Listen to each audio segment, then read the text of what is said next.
sa iligal na pagkuha ng buhangin mula sa mga baybayin ng Pilipinas.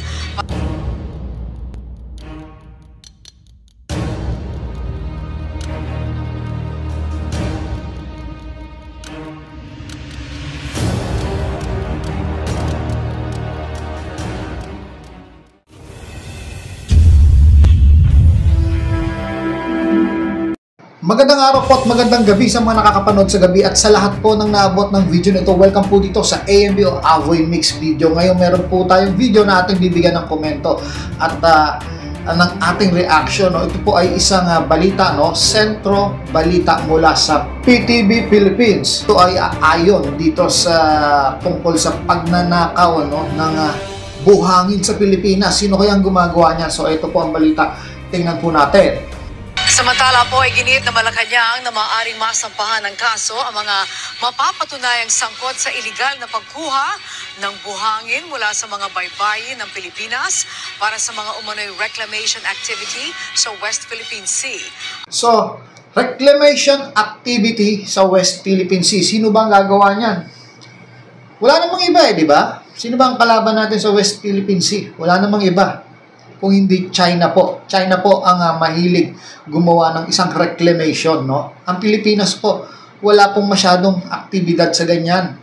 Di ba? Nire-repair lang natin o nagko-construct tayo doon sa area kung nasaan nandun yung Sierra Madre o nire-repair yung Sierra Madre. Pero yung reclamation para buhusan ng buhangin yung iba pang isla ro para lang lumapad at maging isang kampo. China lang po ang pwedeng gumawa niyan. Ang kapalamuhan, ninakaw na yung natin, island, mga isla natin, karagatan. Pati yung materyales, yung likas na yaman na buhangin, kukunin at ninanakaw dito sa Pilipinas. Ang masama pa nito, no? Parang may kasabot na Pilipino, no? Nibenta na tayo, yung tinatrador na tayo ng mga Pilipinong ito, no? Kung hindi pa siguro ito na-imbestigahan, hindi pa malalaman. No? Sa bagay, hindi natin masisisi yan. Kasi, maraming galit sa gobyerno. No, di ba? Maraming galit sa gobyerno. Tapos, may napapala, wala silang napapala doon sa gobyerno. Tapos, dito sa mga incheck na to, may napapala sila. Siyempre, binabayaran sila ng mga incheck na ito Di ba? Pera lang yan. Pera-pera. Huwag nyo lang kami isusumbong. Ganyan po ang nangyayari dyan. Pero kakapal ng mukha nito mga magnanakaw ng buhangin na mga incheck na ito.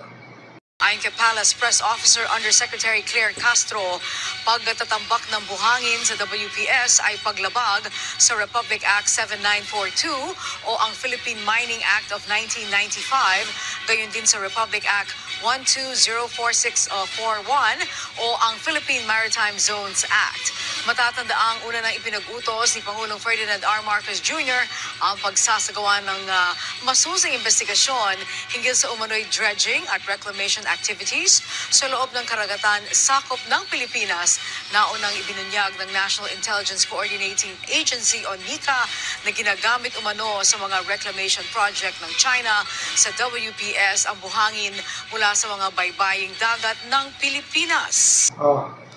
Ginagamit umano ng China yung mga nakukuha nilang buhangin, no, mga ninanakaw nilang buhangin dito sa Pilipinas.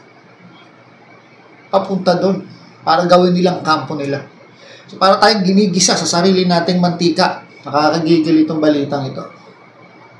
Saan nga naman kukuha ng pinakamalapit na pwedeng pagkuhanan ng buhangin yan?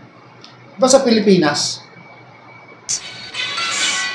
Natin masasabi ang pinakadetalye nito dahil medyo sensitibo ang mga issues dito. Pero nakausap po natin ang PNR, pero makikipag-ugnayan pa rin po sila sa NICA at saka sa Philippine Coast Guard. So, dyan na po natatapos, Sensitibo. Tama. Sensitibo yung balitang yan dahil nakakahiya po yan. No? Nakakahiya po talaga yan dahil may mga Pilipino dyan na sangkot. Hindi makakakuha ang mga China dyan kung agad-agad yan sinusumbong nila.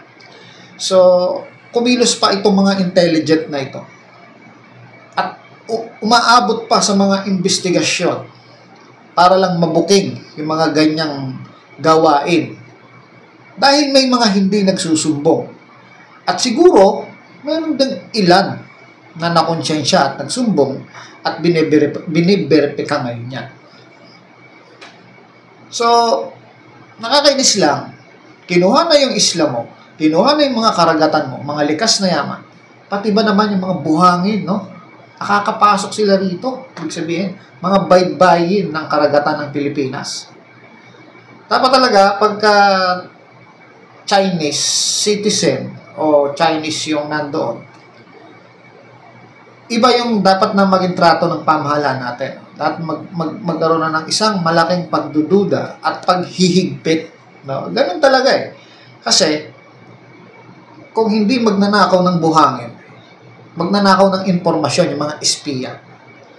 Ngayon, yung kagaya nakaraan, yung meron silang activity na huling-huli sa camera, pero hindi ko alam kung bakit pinakawalan pa yun. Dapat kinaptured na yung barko na yun. Eh, yung naglalagay sila ng parang submersible na kung ano man yun na nandun sa karagatan, ano, para siyang drone, no, na pinakakawalan sa ilalim ng dagat at nasa teritoryo natin halos baybayin.